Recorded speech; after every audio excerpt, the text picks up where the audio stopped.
lafta gareen oo u muuqda inuu furka tuurtay ayaa si cad u diiday dastuurkii dowladda federaalka ah ee baarlamaanka dhawaan ay ansixiyeen madaxweyne lafta gareen wuxuu taagan yahay dowladda koonfur galbeed waxay cadeynaysaa in dastuurka kumeel gaarka ah ee la ansixiyay sanadkii 2012 uu yahay midka sharciga ah ee ay Soomaali ku heshiisay laguna dhaqmaayo waxaan diidanahay oonan ogolayn dastuurka cusub waa mid loo dhamayn oo lagu meel marsaday habraac qaldan iyo musuqmaasuq ma aqoonsanin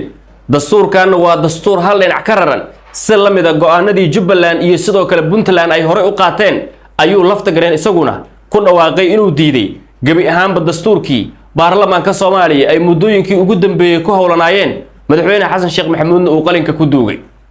sidoo kale madaxweyne Cabdilcasiis lafta gareen wuxuu sheegay inuu fahansan yahay qorshe lagu kala furfurayo maamulka koonfur galbeed oo ciidamadii daraawiishta ee maamulkaas loo diray furimaha dagaalka kuwii kale dowladda federaalka iyo kuwii mucaaradka ee joogay Baydhabo la yiri magaalada jooga qorshahaas oo uu sheegay inuu yahay mid lagu carqaladeynayo jiritaanka iyo ammaanka maamulka koonfur galbeed dowladda Soomaaliya waxay maalmihii iyo bilihii aan soo dhaafnay ku howlaneyd sidii dowladda koonfur galbeed ay u furfuri lahayd shacabkeedan isagu horkeeni lahayd nidaamka federaalka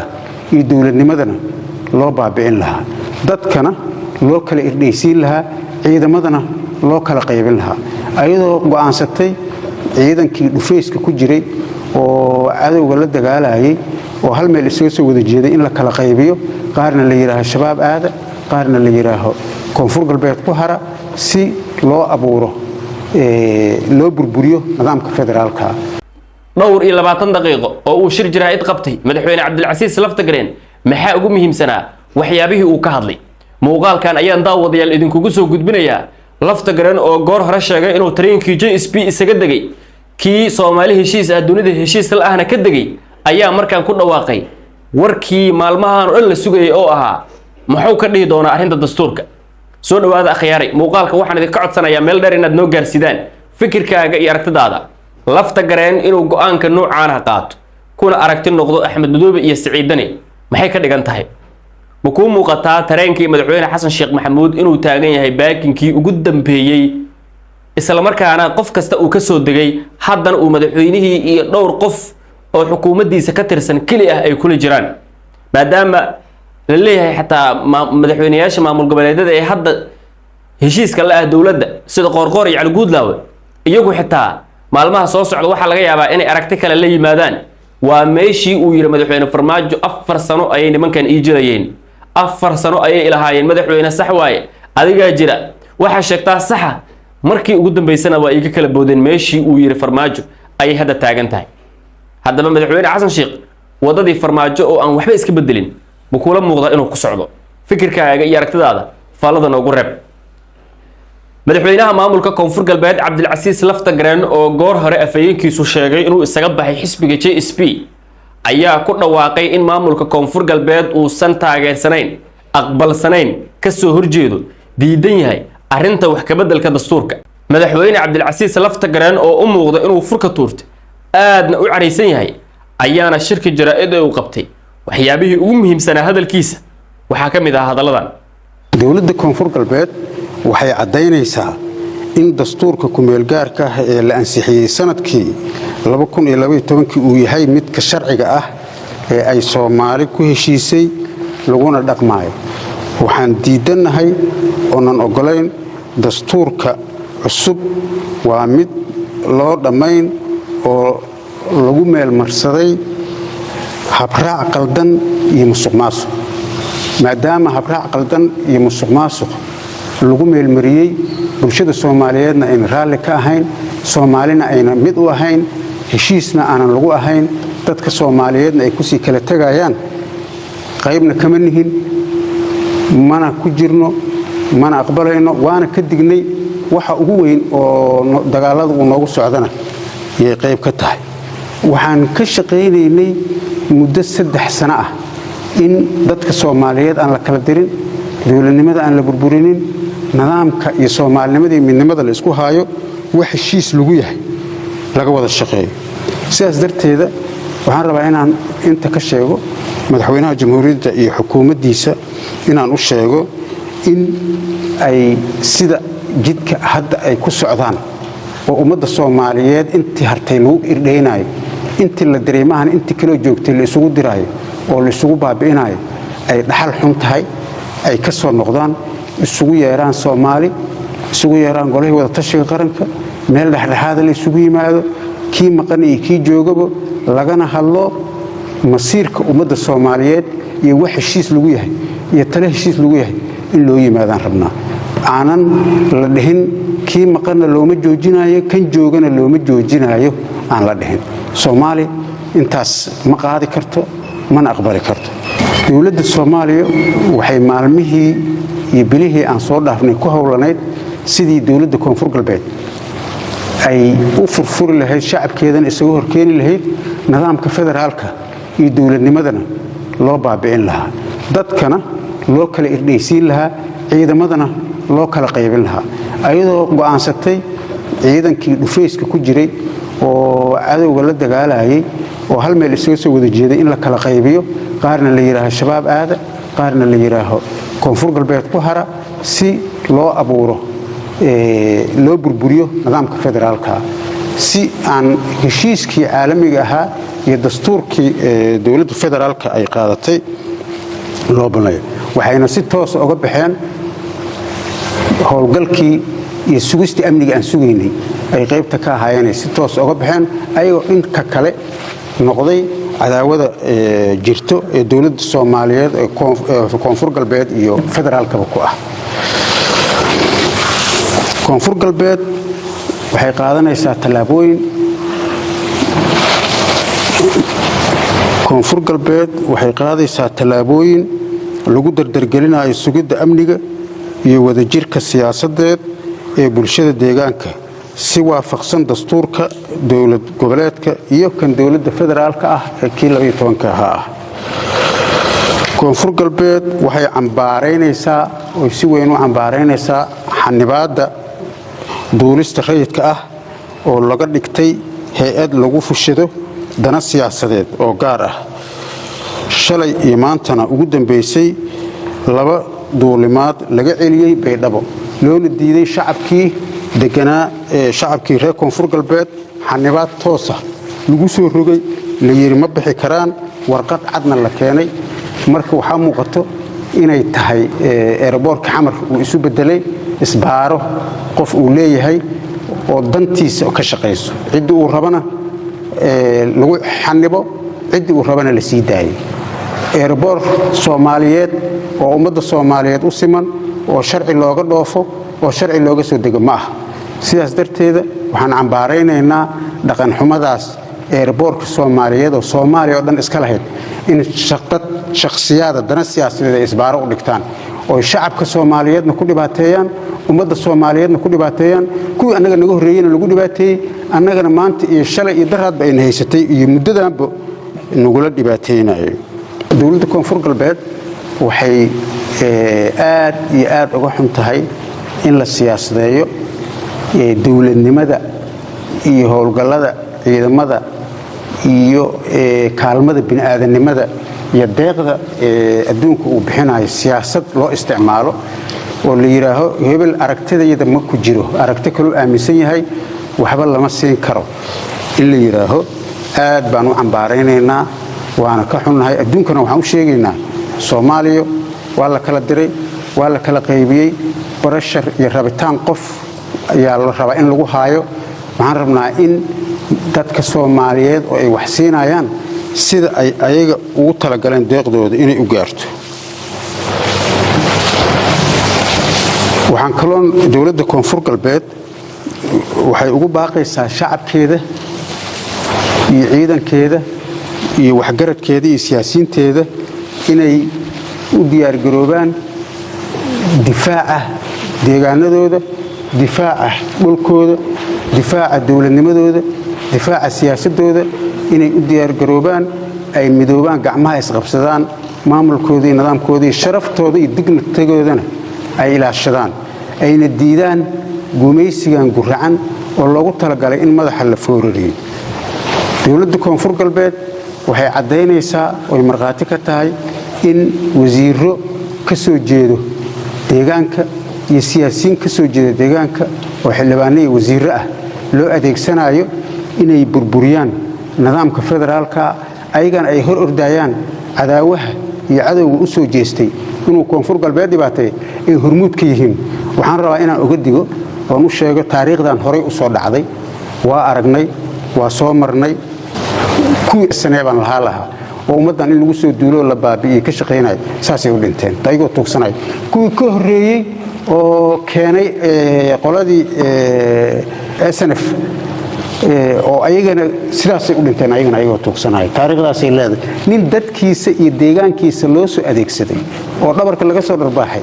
oo bax la yiri dadkaada soo burburi oo bax la yiri dadkaada isku soo dir adaa wax noqonayside oo saas ku soo baxay oo wax noqdana weligeed lama arkin marka waxaan uga digayaa haddii ay garasho jirto iyo hadday damiir jirto iyo hadduu aqli jiro meeshaas in kaba jirtay wax la idin xil saaray iyo shaqada la idin diray oo dawladnimada hay'ado inaad nidaamka federaalka aan ugu matashaan ahayd baa gabteen oo fulan weyseene tii ayada ahayd qabsada dadka hooyadiin iyo aabihiin iyo walaalihiin qaxa ah ku haysaan ka daayay shabaabka habeen iyo maalin inta lacagta u soo diraysaan oo aan la heshiiseen oo ciidamada inta wacdaan aan leedihiin shabaab u taga oo dawladda federaalka baa ogol aan leedihiin ka daayay waxyaalaha mucjisada ah oo la yaabanahay waxa isdhex galay oo isku ajenda noqday federaalkii dawladdii iyo shabaabkii waxaa marqaati madoonto ah nin wasiir ah yaa wuxuu soo wacay ciidan jooga qoryooley ninkii taliyaha ahaa buu wacay wuxuu ku yiri taliya mii maqashaha adinka roolkiina haray hadaa reer hebel tihiin annaga degmo hebel isaasaan yeelnay waxaa leenka rabaa inaad hadashaan inaad tirahaan koonfur galbeed ma rabno lacagaa idiin soo diraynaa dawladda federaalka waa idin og tahay nambaraa la idin siinayaa hadla koonfur galbeed shuqul kuma lihin dhaha kadib lacagta markaa qaadataan ciidan 300 dira qoryooley ka dira buur ha tageen ninkii sarkaalka waa ku celiyay wuxuu dhahay inaan hadalno in lacagna loo soo diro waa garanay laakiin say buur ku tageynaa buuri annaga iska dhaafay magaalada geeskeeda uma tagi karnay annaga la hadlayna nimankaas ayaga idin waday ayaga idin geenayo marka waxa isku ajinta noqday dawladdii federaalka ahayd iyo shabaabki waxaan ognahay baabuur iyo rasaas iyo hub dawladda ay soo dhiibtay oo shabaab la soo dhaxmariyay u soo socday buur la keenay oo la furay oo dad maleeshiyaad la aruuriyay loo qaybinayo oo hubka dawladda ay lahayd oo maqaasiinkeeda laga soo bixiyay oo nambaraysan oo nambarka leh oo ay la soo sii ahaa waa aragnay oo naloo sheegaya oo leeyahay waxa soo dhaxmareen toos shabaab soo dhaxmareen oo taliyaalka ciidamada ay soo marinayaan soo gudbinayaan iyo wasiirada ay la hadlayaan leeyahay hal gudbiyo marka waxa cad oo aragnay ciidankii dhufayska iskula jiray oo ciidamadii koonfur galbeed ahaa in midna lala hadlo lacaga lagu soo diraa la yiraahdo baxgee tagaya duurka shabaab jooga waa laga hadlayaa u tag la yiraahdo gadaashiina xiral in kaga suubina gadaashooda xiral looga suubiyo la dajiyay meesha lagala soo hadlo la yiraahdo shaqadiina qabsada waxa u baahantii walidiin keenay waxyaalaha kale ugu yaabka badan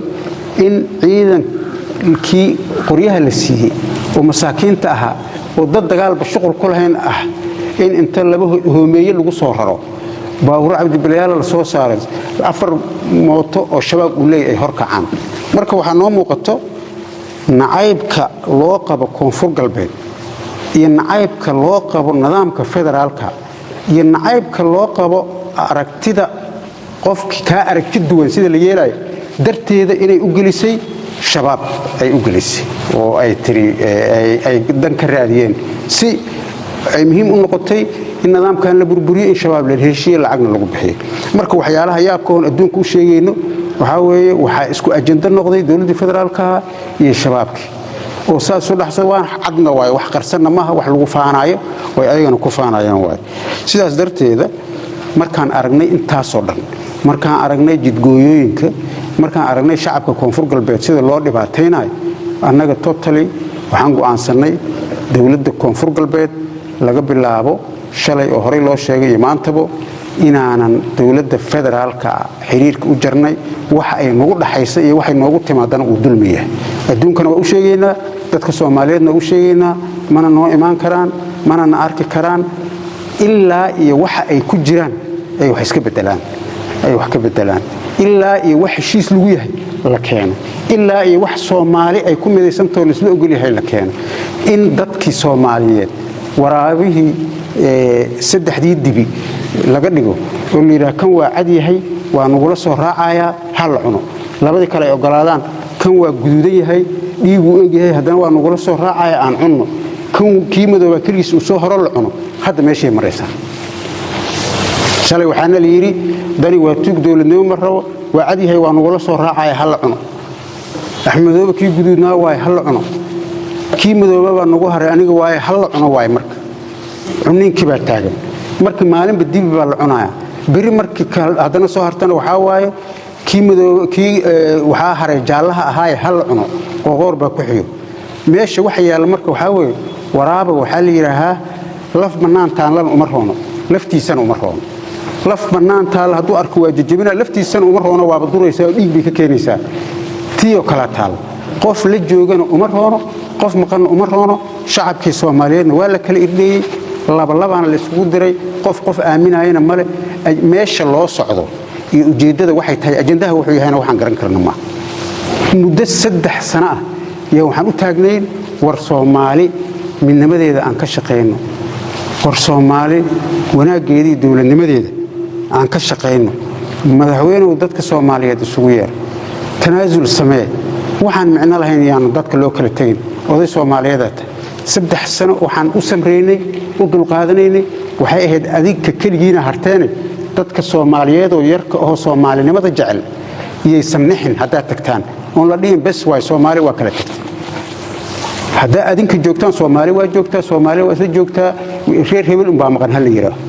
intaas aan u joogno meesha ugu dambeysay way waxaan ilaalinayna waxay ahayd reer hebel bas haray yaan diideen waxaan diidayna waxay ahayd dadka Soomaaliyeed oo yar oo Soomaalinimada jecel inay ka naxaan bixistaanada waxaan diidayna waxay ahayd oo la jecel kala hayn dadka Soomaaliyeed oo la raadinayo inaan noqono kuwa wax raadinayo miiska loogu imaanayo inaan noqono yaan rajo kala hayn intaas wax aan baxnaaninayna oo habeen maalin ka hadlaynayna taas ahayn 24 saacna waxaana saarnaa barashar handadaad aga jugleyn toojargareyn hebel baan kugu soo sii deynaya hebel uu meesha tag yaa nacab yaa cayn karo yaa dili karo yaa yeeli karo waa la bixiha waa la yeela warani guri jaarood leedahay ma ku jira nin umad iyo qowmiyad iyo state Soomaaliya dhan degan tahay mas'uulka ah oo madaxweyne Soomaaliyeed oo la doortay baan ah ayadoo madaxweynaha ii timid waa la doortay waa kula shaqeeyay rabitaankaadan kula shaqeeyay 2020 iyo labadii bishii 9aad yaa marqaati bay leedahay madaxda dawlad goboleedyada oo dhan oo joogan NCC yaan codsadeen in doorasho aan galan lama galaayo doorashooyinka la mideynayo 2023 inta ka safray yaan waxaan tagay Dhuusamareeb madaxweynahan ugu tagay marqaati bay leedahay aniga qorqoor baan ahayn 9 saaxiibinimo ku gaarin oo aan leenahay madaxweynuhu maalin walba nin aan waxba tareenin oo waxna soo kordhinayn anaga toogin anaga doorashan qabsanaynaa nafasax maya nimayo inaan nidaamka wax ka bedelaan rabnaa inaan doorashooyinka mideynaan rabnaa inaan doorasho qof cod qabanaan rabnaa inaan dadka Soomaaliyeed isu keenaan rabnaa inaan hor u soconaan rabnaa 2024 haddana sidoo kale ugu tagnay waxaan niri madaxweynuhu nafasax anaga doorashadanadan qabsanay ilaa intaas waxaan ku soo gaaraynay taas ahayd haddii wax wanaagsan la suubinayo waa in dadka lagu wada qanciyaa haddii wax wanaagsan la rabo waa in dadka wanaaga ayaga wada leh loo sheego leeyahay waxaan wanaagsanaan wadnaa laakiinse aniga kaligeeba wax idin og aniga kaligeeba idin fikiraayo wixii la suubiyo lama diidi karo ninka diidana waa la qabanayaa ninka diidana waa la bixinayaa ninka ka hadlana waa la ceyrinayaa ninka iswareeriyana dada loo soo diraya waxa la leeyahay soo qabo saab mal mar allaalihi marka aan niraahno waxaan waa qalad waxa weeye saas yaa la isula soo kagaaya wax aad ogtahay waxaad ogeyn dastuur baa la geenayaa waxaad ku ogtahay male cid ansixisay ma taqaanid cid keentay ma taqaanid wax ku qoran ma taqaanid cid wada tashi laga suubiyay male kii joogayna ma oga kii joogay oo annaga ahna waxba kama ogin kan maqana waxba kama ogin ninka diidana waa corruption iyo dagaal iyo fidna waay marka waa aad baan uga xumahay in maanta aan heerkan nala soo gaarsiiyey aad iyo aad baan uga xumahay wixii aan intaas ka shaqaynaynay oon ku soo dadaalayno oon ku soo dhimanaynay inay natiijadooda ay noqoto Soomaaliya ha kala tagto oo intaas aan u taagnayno oon celinayno aad baan uga xumahay runtii waxa socdo oo xamar laga wado wax Soomaali midaynay ma waxa socdo oo xamar laga wado wax dadka Soomaaliyeed si kala geeyo oo si dhibaateeyo oo si burburiyo oo uqdad hor leh si abuuro yey noqonaysaa runtii waxa xamar laga wado waxay noqonaysaa wax loo yacdo iyo raas kambooni inta u dhaxayso saameeyo oo abuuro colaad sokeey magaalo kasta dadka degan la isku diro waxaan ahayn oo dawladda ka shaqeynayso malaha magaalo kasta dadka degan adinka magaaladaas yaa degan reehebel yaa xogo markuusiin ha yaa inta u joog hebel kaalay hebel hor reehebel kici isdila dawladda la rabay inay nabadda ka shaqeyso inay horumarka ka shaqeyso inay dimuqraadiyadda ka shaqeyso inay nidaamka federaalka ka shaqeyso inay dawladnimada ka shaqeyso la rabay nasiib wanaag cagsigeeda ka shaqeysay cagsigeeda iyo ka shaqeysay ugu dambeyntii waxaan baaq u dirayaa ummadda Soomaaliyeed meel walba ay joogto waxaan kaloo baaq u dirayaa beesha caalamka si looga shaqeeyo midnimada ummadda Soomaaliyeed si loo helo wadajirka dawladaha xubnaha ka ah dawladda federaalka ah waxaan ummadda Soomaaliyeed iyo adduunka aan ugu baaqayaa beesha caalamka ugu horeyso midowga Afrika IGAD dawladaha dariska iyo adduunka oo dhan inay arinta Soomaaliya maanta meesha ay marayso ee dhibaatada haysatay colaadda sokeeye ka soo laabatay aysan indhaha ka fiirsanin ay si dhab ah ay u farageliyaan ay waxna ka qabtaan dadka Soomaaliyeedna waxaan ugu baaqayaa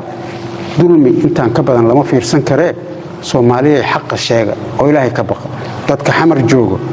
oo intaas soo aragtay dhibaato soo maray oo korkooda habeen maalin wax lagu dulminayo dadka colaadda soo celinaya ka celiyo in maanta 3 bari airport xamar dad lagu celiyo aad baan uga xunahay waana cambaaraynaynaa mana ogolaanayno haddii ay xamar iyo caasimadda Soomaaliyeed ahayd garoonkii aadan cadde oo ahaa garoonkii Soomaaliyeed oo Soomaaliya oo dhan isla lahayd dadkii lagu cunsuriyay isbaaro loo dhiganayo nasiib darro waa kuwa aragti miihi ma baxaysid kuwa aragti miihi mishaarkan ka goosana kuwa aragti miihi askari ma ahaanaysid kuwa aragti miihi Soomaali ma tiid kuwa aragti miihi kuma arki kari waa lagu dilaa kuwa aragti miihi walaalkiis ii raadiye hadile dawladdu waxaan intaas ay kama shaqeynayso hadiiba aragtidaadaba ay ka duwanaato waxa ugu yar oo lagu suubinayo waa in wixii la haystayna laga reebto sidii lagu dhibaateyn lahaana laga shaqeeyo waa war maxay igu aragti ahaan weysa hata lagu ma dhahay laguma qancinayo laguma samirsiinayo maanta meeshii ugu dambeysay yaan taaganahay marka meel la fiirsan karana maaha Soomaali iyo beesha caalamkaba waxaan ugu baaqaynaa dulmigan iyo duulaankan qaawan oo dawladda federaalka nagu soo qaaday inay marqaati ka ahaadaan garabna nagu siiyaan nagana taageeraan midnimada Soomaaliya iyo wadajirka Soomaaliyana sidii ku soo noqon lahayd laga shaqeeyo oo loo istaago adduunkana uu nagala shaqeeyo annagu saan hore u sheegnay dawladda federaalka dhibaatadeeda joogtada ah go'aan baan ka gaari doonaa laakiin laga bilaabo wax xiriir oo naga dhaxay ma jiraan dadka mas'uuliyiinta ah oo reer koonfur galbeed ah oo dawladda federaalka ku jiro oo wanaaga jecel oo ayagana duruuf iyo tabar hayso oo warkooda la dhageysanayn waxaan u sheegaynaa haddii warkiina la diido ana og in la diiday haddii taladiina la diiday ana og in la diiday oo ina meeshan ka imid aniga haddii aag biyo ka dhamaadeen aanan ka keeni karin dawladda federaalka deegaanka aan uga keeni karin haddii nin shakhsi alla haysta aanan ka sii dayn karin ka fakin karin haddii intaasoo dhanba lagu ku sameeyey waa ku mahadsantihiin waa ognahay duruufta idin haysato adinkana meeshiina Allah in ku ammaansado hoos danba ma fiirinayno madaxaanaga ma foorarinayno surcadi iyo gobonnimo iyo geesinimo iyo dadnimo yaan ku dhimanaynaa haddaan dhimanayno laakiinse madaxa annaga ma fooririnayno waxaan wax Soomaali leedahay la isku darsaday waaye waa la isu yimid nin iskale male waa ku gumaysanaan cid laga yeelay male marka siyaasiyiintaanada wixii Soomaali ay diideen oo la diray ha ogolaanina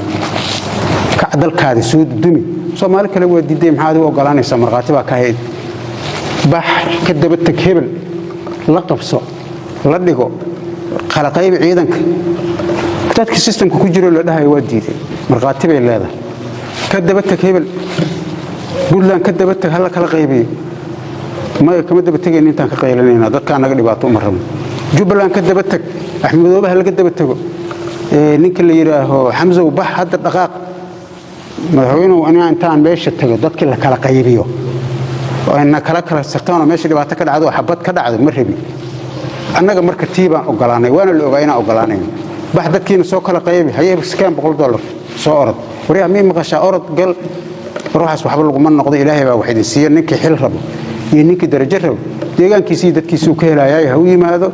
dadkiinana yaan la isku dhibaataynin waana taariikh waa qormayso taariikh ya qormayso dadka wax garadka ah aqoonyahanka ah siyaasiyiinta ah oo reer koonfur galbeed meel walba joogan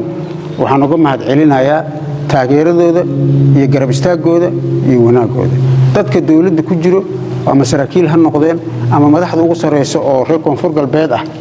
ku jirta ha noqdeen dadaalada ay suubiyeen oo ay ku dadaalayeen in maxay ahayd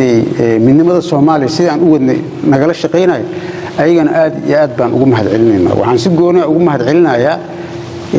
saraakiisha iyo ciidamada qalabka sida oo wadaniyiinta ah oo damiirkooda iyo dalkooda iyo dawladooda iyo diintooda ilaashaday oo diiday yiri anaga beec ma nihin oo diiday oo yiri anaga maxay ahayd mishaar baan ka goynayaa dalka anaga uma baabeynayno Ilaahay baa inooleeyay waxaad gooso aad baan ugu mahad celinaynaa cid waxaan ka goyn kartana male ayagana in ma siinin Ilaahay baa idin siiyay shalay baa haysateen dawlad Soomaaliyeed ku haysateen waxay ayaga leeyihiin ma wixii Soomaali ay lahayd bal isku handadaaya ayagana aad iyo aad ugu mahad celinayaa dadka Soomaaliyeed saas oo kale waxaan si gaar ah ugu mahad celinayaa shacabka reer koonfur galbeed taageeradooda waxaan kula dardaarmayaa dalkiina iyo dadkiina iyo dawladdiina ilaashada waxa loo socdo oo loo jeedo lafta garan maaha waa nidaamka federaalka in la baabiyo haddaba daawadayaal maxay ka dhigan tahay in maamulka koonfur galbeed oo ahaa maamulkii ugu dambeeyay ee la islahaa go'aan nuucee uu qaadan doonaa uu yiraahdo arrintii dastuurka waan diidnay iyadoo filla Soomaaliya muddooyinkii ugu dambeeyay oo dhan waxay juhdiga u gelinaysay maamulka koonfur galbeed ay ahayd inuu mar uun Cabdilcasiis lafta garan yiraahdo dastuurkii waa aqbalay laakiin wixii laga sugayay waxaan ahayn ayuu ku dhawaaqay haddaba maxay ku dambeyn kartaa xaaladda siyaasadda ee dalka iyo go'aanka dastuurka ee baarlamaanku ay horay u gaareen iyo xitaa doorashooyinka qof iyo codka ah xilli uu lafta garan u muuqda inuu qaaday wadadii Axmedoobe iyo Saciidani fikirkaaga iyo aragtidaada faalada inoogu reeb saaxiib